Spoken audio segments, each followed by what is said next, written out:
July 4th, 1945, Independence Day in America. Across Texas, fireworks lit the summer sky, and families gathered for celebrations marking both national freedom and the recent victory in Europe. But at Camp Swift, a prisoner of war facility 30 miles east of Austin, something extraordinary was unfolding in the women's compound.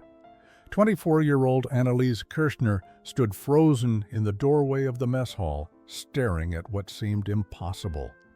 Long wooden tables stretched before her, and on each table sat dozens of freshly baked cherry pies, their latticed crusts golden brown, ruby red filling visible beneath the woven pastry. Steam still rose from several of them.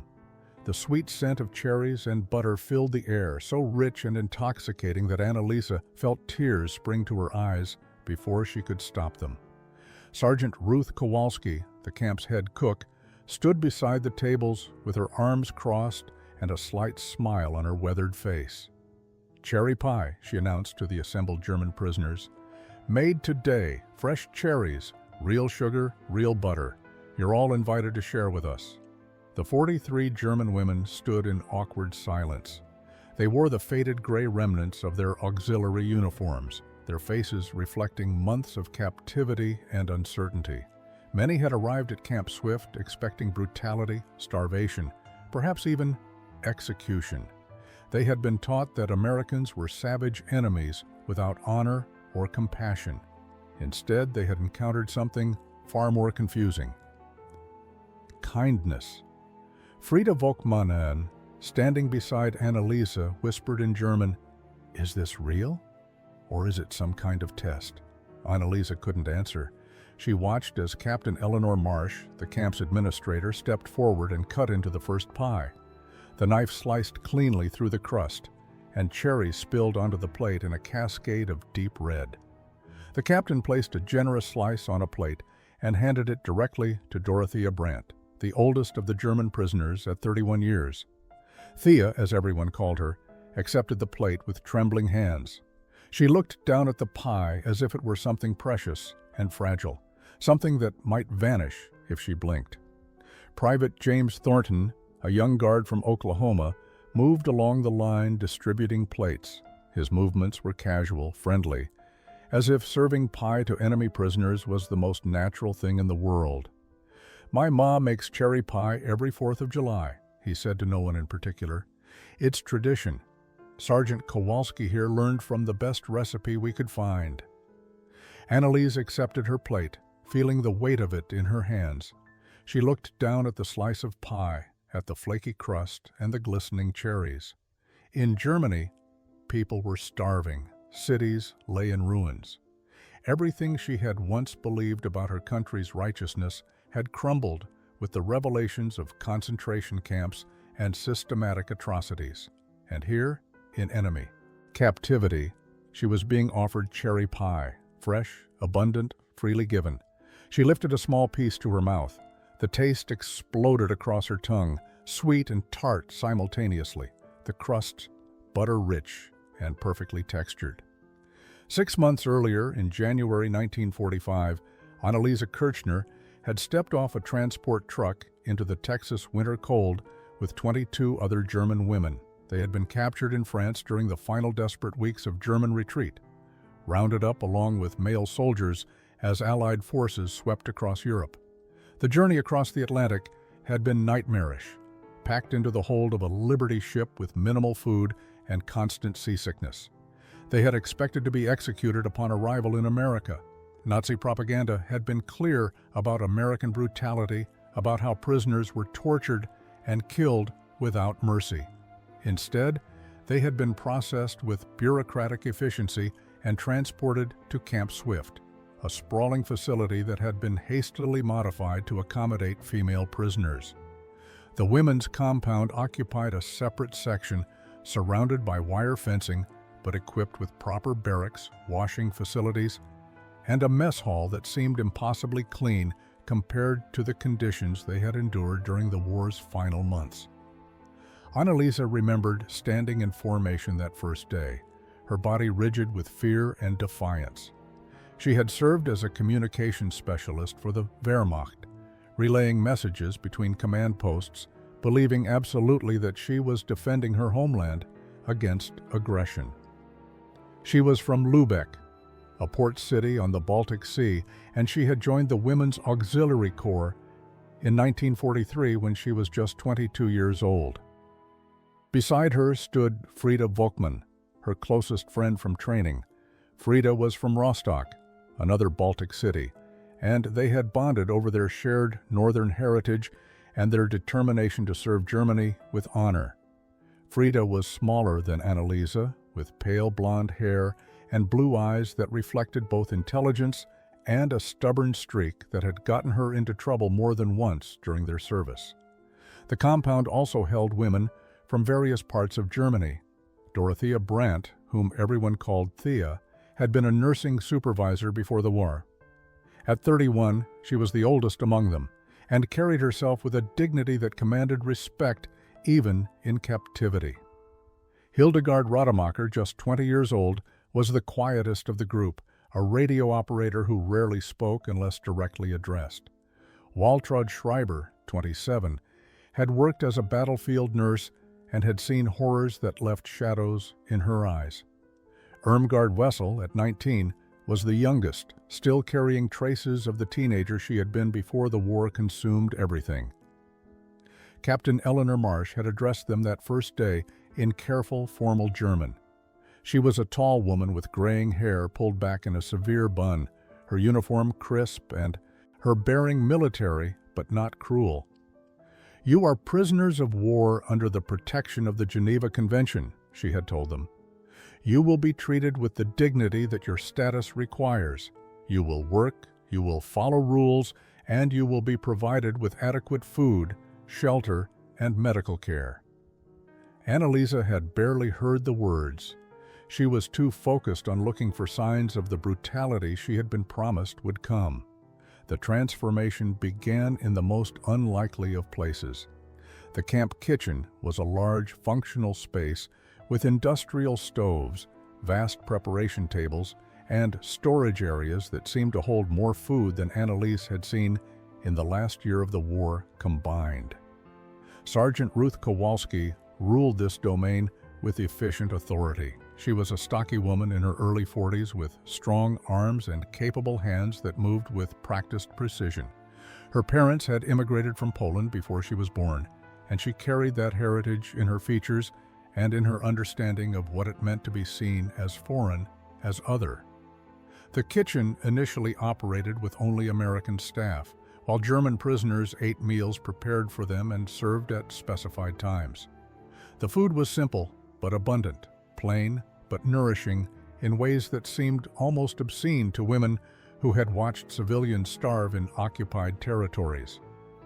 Bread appeared at every meal, real bread made from wheat flour rather than the sawdust extended rations that had become normal in Germany. Meat appeared several times per week. Vegetables, though canned, were plentiful. It was Dorothea Brandt who first bridged the gap between the kitchen and the prisoners. 3 weeks into their captivity, Thea had been assigned to help distribute meals in the mess hall. She moved with efficient grace, her nursing training evident in how she handled plates, and ensured each woman received proper portions. Sergeant Kowalski noticed. One morning in February, as frost still clung to the compound's wire fencing, Kowalski approached Captain Marsh with an unusual request. "Ma'am, I could use help in the kitchen. Real help, not just serving. That older German woman, the one with the steady hands, she knows her way around food service. I can tell." Captain Marsh had hesitated. Allowing prisoners into the kitchen meant giving them access to knives, to hot surfaces, to potential weapons and dangers. But Kowalski pressed her case. "Ma'am, they're women, not combat soldiers, and I think keeping them busy with meaningful work might be better than having them sit around brooding all day." Permission was granted with strict conditions. Thea would work under direct supervision, would handle no knives without an American staff member present, and would be removed immediately if any concerns arose. Thea's first day in the kitchen revealed something unexpected. She moved through the space with confidence, understanding instinctively how commercial food preparation worked. She had run hospital kitchens during her nursing career, managing meals for hundreds of patients with limited resources. When Kowalski demonstrated how to prepare a large batch of biscuits, Thea nodded and added a suggestion in halting English about kneading technique that actually improved the results. By the end of that first week, Kowalski requested 2 more prisoners to assist. Anneliese and Waltraud were selected. Anneliese had no particular cooking skills, but she was intelligent and followed instructions precisely. Waltraud's medical background made her naturally careful about cleanliness and proper food handling. The kitchen became a strange neutral territory where former enemies worked side by side, communicating in broken English and improvised gestures. The breakthrough came on a cold morning in late March when Sergeant Kowalski was teaching Anneliese how to properly knead bread dough. The rhythmic work required a particular technique, pushing the dough away with the heels of the hands, folding it back, turning it a quarter rotation, and repeating the process until the texture transformed from shaggy and rough to smooth and elastic. Anneliese struggled at first, her movements too tentative, too uncertain. Kowalski watched for several minutes before stepping closer and placing her own hands over Anneliese's, guiding her through the proper motion. "Like this," she said quietly. "Feel how the dough changes? It's alive in a way. The yeast is working, making it grow." The physical contact was startling. For months, the only times American hands had touched German prisoners were during medical examinations or formal inspections. This was different, intimate, in an unexpected way. The simple transfer of knowledge from one person to another without regard for national boundaries or wartime hatred. Anneliese felt something shift inside her chest, some small crack forming in the wall of certainty she had built around her beliefs. That afternoon, when the bread emerged from the ovens, golden brown and fragrant, Kowalski did something that seemed almost revolutionary.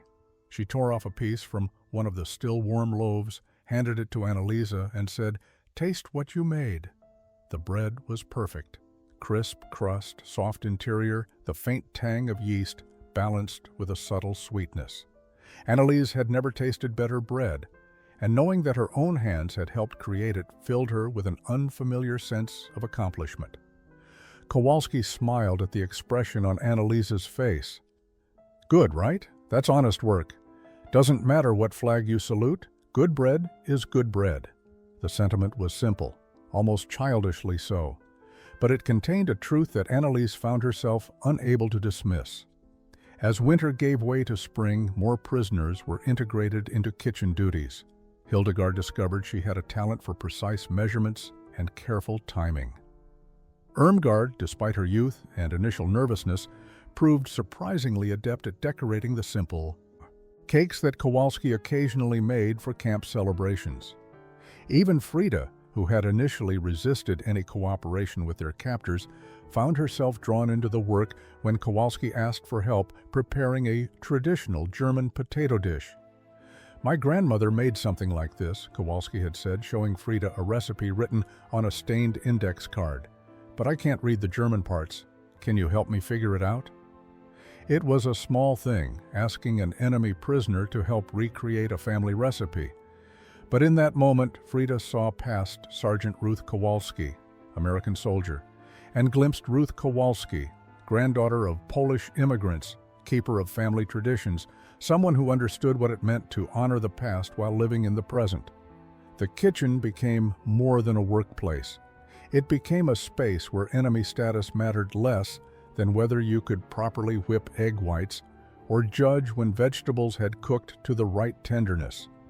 Language barriers fell away. July 4th arrived with oppressive Texas heat that made the air shimmer above the compound's dusty grounds. The American staff had been preparing for days, organizing a celebration that would mark both Independence Day and the recent victory in Europe. The war with Japan continued in the Pacific, but Hitler's Germany had fallen, and that reality hung over the German prisoners like a heavy shroud. Annalisa had been working in the kitchen since dawn, helping Sergeant Kowalski and 2 other American cooks prepare the feast. She had learned that American celebrations centered heavily on food, on abundance displayed as both celebration and statement of values. Tables were being set up outside under makeshift canopies to provide shade from the relentless sun. But it was the pies that dominated the kitchen that morning. Kowalski had received a special shipment of fresh cherries, a luxury even in America during wartime rationing. She had announced her intention to make cherry pies, enough for every person in the compound, prisoners and staff alike, to have a generous slice. Annalise watched as Kowalski demonstrated the technique for creating a lattice crust, weaving strips of dough over and under each other to create a beautiful geometric pattern that would allow steam to escape while baking. "Cherry pie is as American as it gets," Kowalski explained while working. "Every 4th of July, families all over the country make these. It's tradition, it's heritage, it's about celebrating what we have and sharing it with people we care about." The words "people we care about" hung in the air. Did that include German prisoners? Enemy soldiers who had fought against everything America represented? Annalisa didn't ask. She focused on crimping the edges of her assigned pie crusts, trying to match the even, decorative pattern that Kowalski had shown her. As the pies baked, their aroma filled not just the kitchen, but seemed to permeate the entire compound. Other prisoners, those not assigned to kitchen duty, appeared near the mess hall, drawn by a smell that promised something extraordinary. Waltraud stood beside Annalise as they pulled the final batch from the ovens. "I haven't seen food like this since before the war," Waltraud whispered in German. "Not even in officers' quarters. Look at them, Annalisa. 40 pies. 40, made with real fruit, real sugar, real butter. While in Germany, people are eating grass and tree bark." The observation struck Annalise with uncomfortable force. She thought about her family in Lübeck, if they were even still alive. The last letter she had received, months ago before her capture, had mentioned food shortages and Allied bombing raids. Her mother had written about making soup from potato peels and being grateful for it. And here Annalisa stood, surrounded by 40 cherry pies, made with ingredients that would have fed her entire neighborhood for a week. When Captain Marsh announced that the pies were to be shared with all prisoners, inviting them to join the Independence Day celebration, Annalise felt something break inside her. Not her loyalty to Germany exactly, but her certainty about what America represented. She had been taught that Americans were materialistic and cruel, that their prosperity came from exploitation, and their military from barbarism. The cherry pie celebration had created a strange atmosphere in the compound, a temporary suspension of the normal boundaries between captors and captives. But reality reasserted itself with brutal force just 3 days later when Captain Marsh called an unusual assembly in the mess hall. Her face was grave as the 43 German women gathered before her, sensing that something significant was about to occur. Marsh held several newspapers and what appeared to be official military reports. Private Thornton stood beside her with a projector that had been set up facing a blank wall. "Ladies," Captain Marsh began, in her careful German, "what I am about to show you is difficult. It comes from Allied forces who have been advancing through Germany. These are official military photographs and reports. They are real, they are verified, and you have a right to know what has been discovered." The projector clicked on. The first image appeared on the wall. Annalise felt her breath catch in her throat. The photograph showed emaciated bodies stacked like cordwood, skeletal faces frozen in expressions of agony, the unmistakable evidence of systematic mass death. The caption identified the location as Bergen-Belsen concentration camp, liberated by British forces in April. More images followed: Dachau, Buchenwald, Auschwitz, each photograph more horrifying than the last. Survivors who looked like living skeletons, gas chambers disguised as shower facilities, crematoria designed for industrial-scale murder, Mountains of shoes, eyeglasses, human hair. The evidence of mechanized genocide, of death factories operating while ordinary Germans like Anneliese had gone about their duties believing they served a righteous cause. Frida made a small choking sound beside her. Across the room, Irmgard had begun to cry silently, tears streaming down her young face. Thea stood rigid, her expression frozen in shock. Hildegard looked as though she might vomit. Captain Marsh's voice continued, reading from official reports. The numbers were incomprehensible. Millions murdered. Jews, Roma, Slavs, political prisoners, homosexuals, the disabled, anyone deemed unworthy of life by the Nazi regime. Systematic extermination carried out with bureaucratic efficiency across occupied Europe. Many of you have told us you didn't know, Marsh said quietly. I believe that most of you are telling the truth. But this is what was done in your country's name. This is what your government created while you were serving in auxiliary roles, believing you were defending your homeland. The assembly ended in stunned silence. No speeches were made, no accusations leveled directly at the women. Captain Marsh simply left the newspapers and reports on a table, available for anyone who wanted to read more. Then she dismissed them to process what they had witnessed.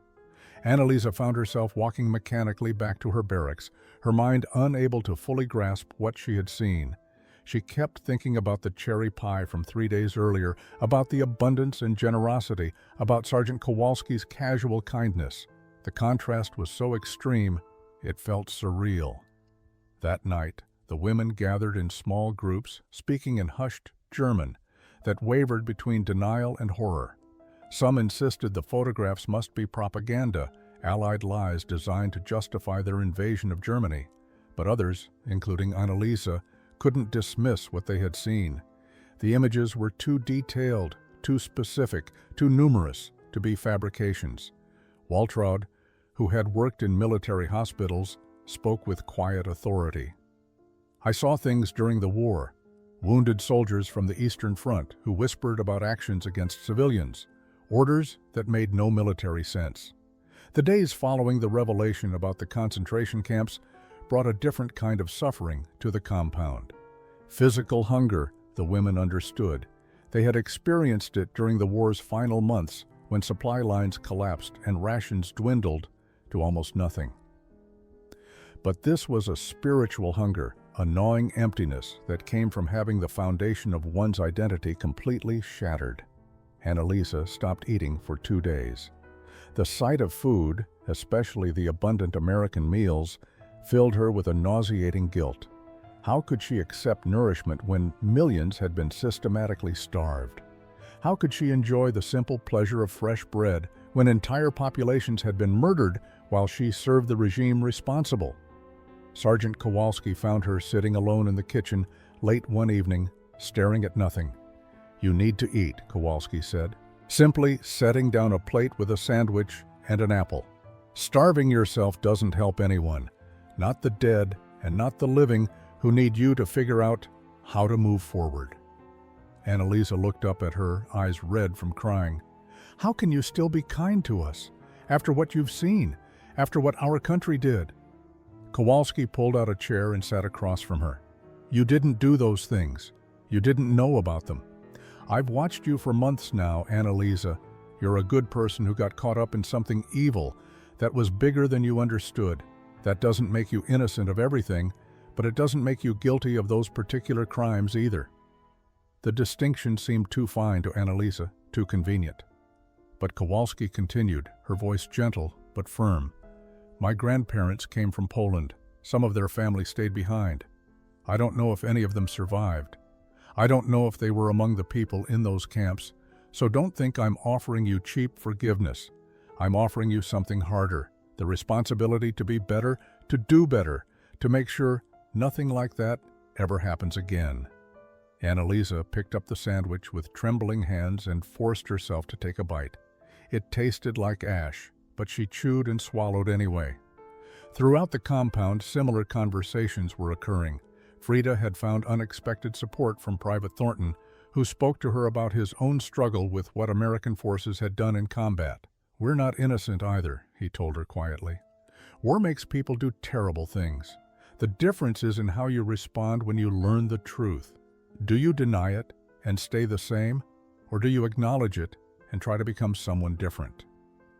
Thea gathered the younger women, Hildegard and Irmgard particularly, and spoke to them with the authority of her age and experience. We cannot change what was done, we cannot bring back the dead, but we can choose who we become from this moment forward. We can choose to remember, to bear witness, to ensure that the truth is never forgotten or denied. The conversations often circled back to food, to the strange contrast between starvation as a weapon of genocide and abundance as an expression of American values. Waltraud, drawing on her medical background, explained to a small group how the camps had used calculated starvation as a method of murder. They knew exactly how many calories would keep someone alive long enough to work and how few would ensure death. May 8, 1945. Victory in Europe Day had come and gone, marked by celebrations across America, but received with complicated emotions in the women's compound at Camp Swift. Germany had surrendered unconditionally. The war in Europe was over. For prisoners of war, this meant one thing: repatriation procedures would soon begin. Captain Marsh called another assembly in mid-May to explain the process. Transportation would be arranged through displaced persons camps in Europe. From there, the women would be released to return to whatever remained of their homes and families. She spoke matter-of-factly about logistics and timelines, but Annalise barely heard the details. She was too focused on the central question that had been consuming her thoughts for weeks. What did she want to return to? Letters from Germany painted a devastating picture. The country lay in ruins, cities reduced to rubble by Allied bombing campaigns. Millions were dead, millions more displaced. The occupation had divided Germany into zones controlled by different Allied powers. Food was scarce, infrastructure destroyed, and the social fabric completely torn apart. Annalise had finally received word about her family through the Red Cross. Her father had been killed in an air raid in 1944. Her mother and younger sister were alive, but living in a refugee camp, their home in Lübeck destroyed. The letter from her mother had been brief and formal, almost cold. There had been no warmth, no expressed desire for Annalise's return, just a factual accounting of their situation. Frida's news was even worse. Her entire family was dead: parents, 2 brothers, a sister, all killed when Soviet forces took Rostock. She had no one waiting for her, no home to return to, nothing but the certainty of returning to a devastated country as a former auxiliary soldier who would be viewed with suspicion by occupation authorities. The women began having quiet conversations in corners of the compound, discussing possibilities that would have seemed unthinkable months earlier. What if they didn't return immediately? What if they tried to stay in America somehow? The idea seemed absurd on its face. They were enemy prisoners. The Geneva Convention required their repatriation, but the precedent of the German women at Fort Deans in Massachusetts had reached them through camp communications. Stories circulated about prisoners who had been reclassified as displaced persons, who had found sponsors and remained in America. Annalisa found herself thinking constantly about the cherry pie, about Sergeant Kowalski's patient teaching, about Private Thornton's casual kindness. She thought about how Captain Marsh had shown them the truth about the concentration camps, not with cruelty, but with a solemn respect for their right to know. She thought about what Kowalski had said, the responsibility to be better, to do better. In Germany, she would be returning to nothing. Her family didn't want her. Her country was destroyed. The regime she had served, however unwittingly, had committed unspeakable atrocities. But here, in this American prison camp, she had found something unexpected: purpose, dignity, and the possibility of becoming someone new. The morning of June 1st arrived with the heavy humidity that characterized Texas summers. Captain Marsh had scheduled a final assembly to confirm repatriation arrangements.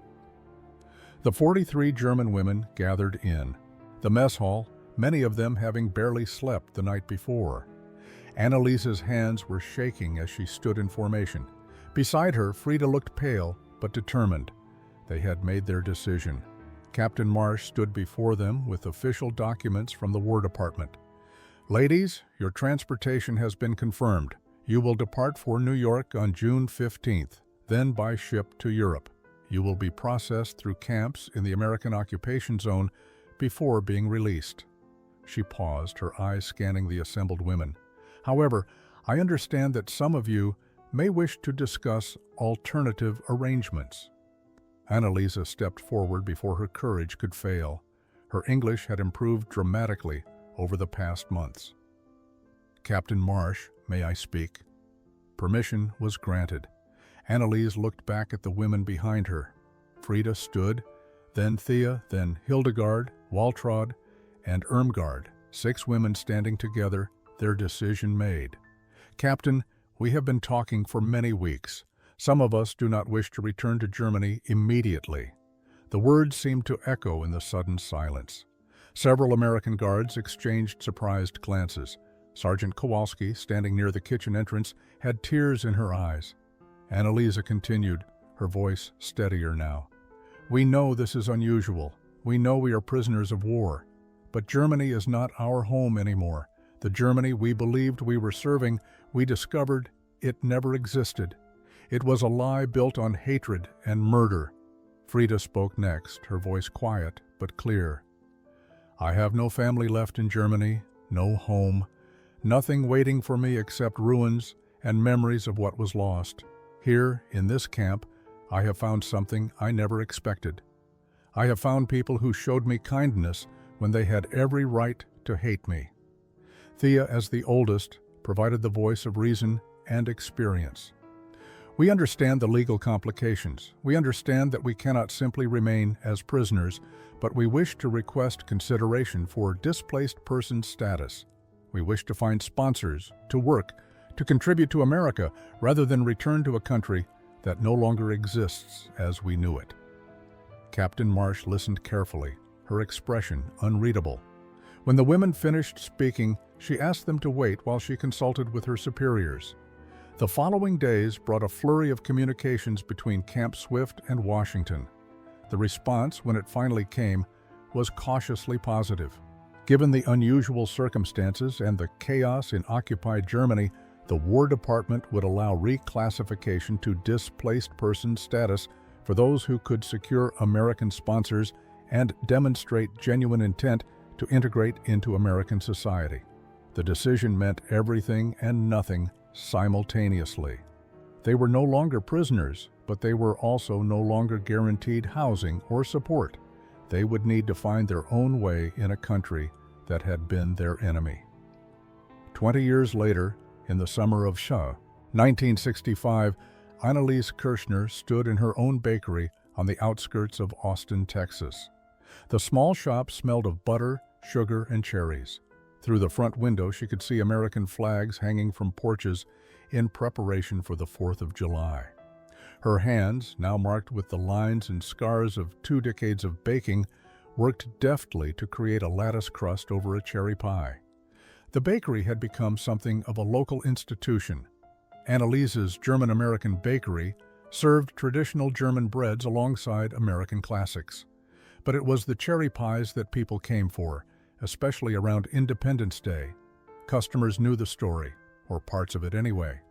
The German prisoner who had stayed, who had learned to bake from an American sergeant, who had built a life from nothing. What they didn't always understand was the weight that each pie carried. Every 4th of July, Annalise baked exactly 40 cherry pies, the same number that Sergeant Ruth Kowalski had made that transformative day in 1945. She sold them at cost, sometimes gave them away to families who couldn't afford them.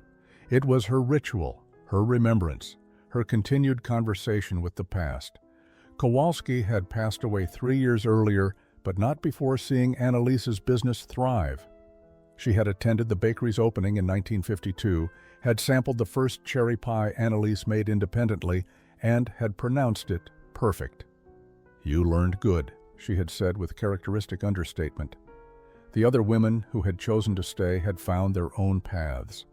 Frida had married an American veteran and moved to California, where she taught German at a community college. Thea had returned to nursing, working at a veterans hospital where she cared for men who had fought against her country. Hildegard had become a translator for the State Department. Waltraud ran a medical clinic in Houston. Irmgard had married Private Thornton of all people, and they raised 4 children on his family farm in Oklahoma. They stayed in touch through letters and occasional visits, maintaining the bond forged in that prison camp where everything they believed had been challenged and transformed. This afternoon, a local high school teacher brought her class to the bakery as part of a lesson on immigration and redemption. Annalisa had agreed to speak with them, to share her story once again. She pulled a pie from the oven and set it on the counter to cool while the students gathered around. "This is a cherry pie," she began in English that still carried traces of her German accent. "In America, it is tradition, it is celebration, it is family. For me, it is also memory and gratitude. It reminds me of the day I learned that enemies can become friends, that hatred can transform into understanding, and that home is not where you come from, but where you choose to build a life worth living."